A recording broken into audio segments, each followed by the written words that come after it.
começa a entrar por algo mais contemporâneo, com esse trabalho, que é um trabalho icônico do Marco Chaves, que é Eu Só Vendo à Vista, que ele faz uma brincadeira semântica, né, com a questão de ver, vender, aquisição, ter, a questão de que as pessoas do Rio de Janeiro, que é uma cidade, além de bastante cara, né, para determinado nicho que pode usufruir dela na sua plenitude, né, e a vista é um componente monetário da cidade, né?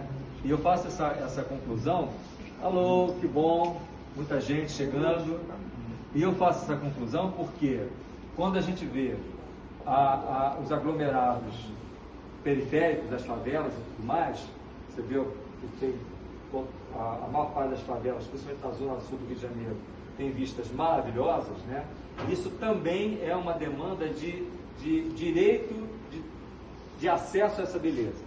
Então o Rio de Janeiro ele não pode estar só nas varandas da Vieira Soto, da Avenida Atlântica ou da Lagoa, né? Para quem pode pagar milhões e milhões por um apartamento.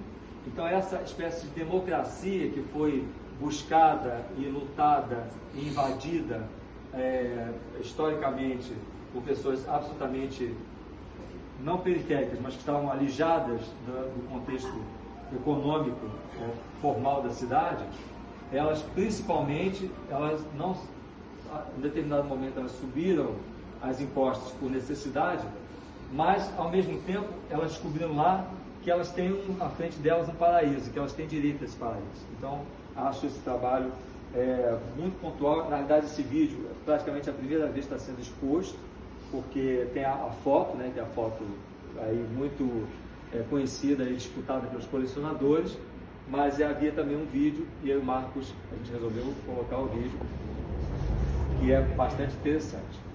E eu começo a falar desse Rio contemporâneo. E aí a gente vem com essa foto do André Arruda, que é uma foto bressoniana, né, muito interessante, muito bonita, que não está naquele vocabulário tropical, colorido do Rio de Janeiro. É uma foto que fala muito da urbanidade do Rio, né, desse nascimento de Copacabana, que é uma construção, quer dizer,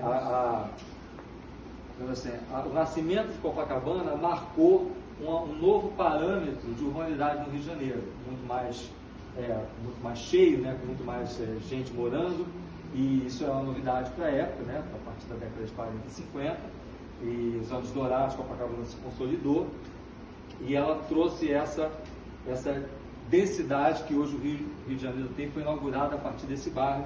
Eu acho que essa foto mostra muito isso.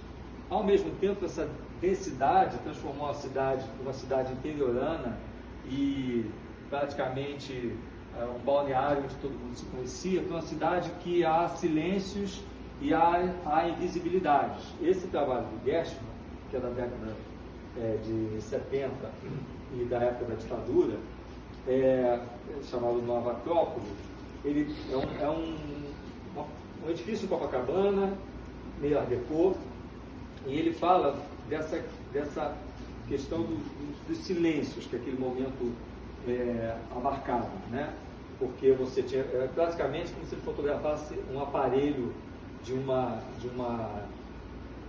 algumas pessoas que lutavam contra a ditadura, né? Uma coisa muito silenciosa. Então, que a cidade, com essa densidade, ela permite também, como toda grande cidade, a diluição das personalidades, das identidades, né? Você consegue passar invisível, de determinada forma, dentro da urbe. E esse trabalho é muito pontual porque ele mistura esse aspecto político.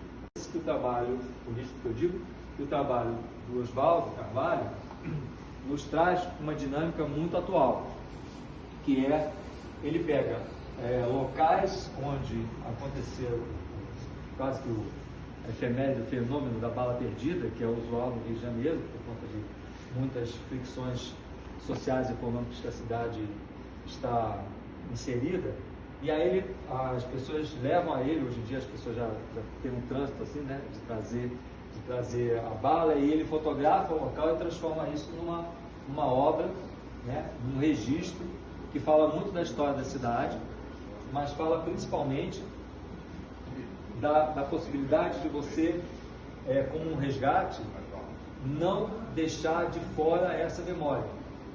que esperamos que um dia isso seja passado, né? Porém, é muito importante ele trazer de uma forma até poética, porque a pintura dá esse tom poético à escolha dele, mas ele apresenta um grave elemento de componente social que nós temos e lidamos com isso. Só que esse Rio, ele também é um Rio de Janeiro de um esplendor de arquitetura, esplendor de construções históricas, que o Rio de Janeiro, no começo do século, era considerado a Paris dos trópicos, né? A gente rivalizava com Buenos Aires como uma cidade bastante europeia, né?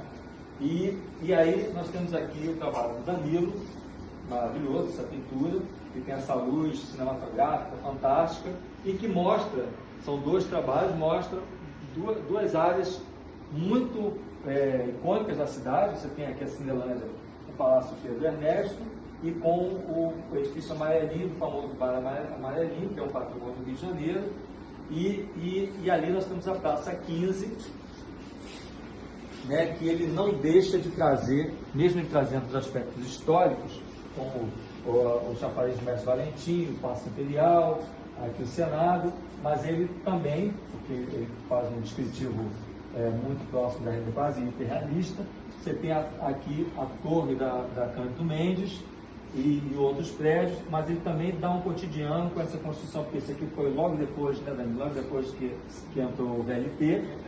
Então ele traz aqui um primeiro, assim, como grande, rivalizando com tudo, um bueiro, né, e uma coisa de alguém ali fazendo um trabalho, né? Então ele traz uma espécie de vida cotidiana, um panorama que é histórico.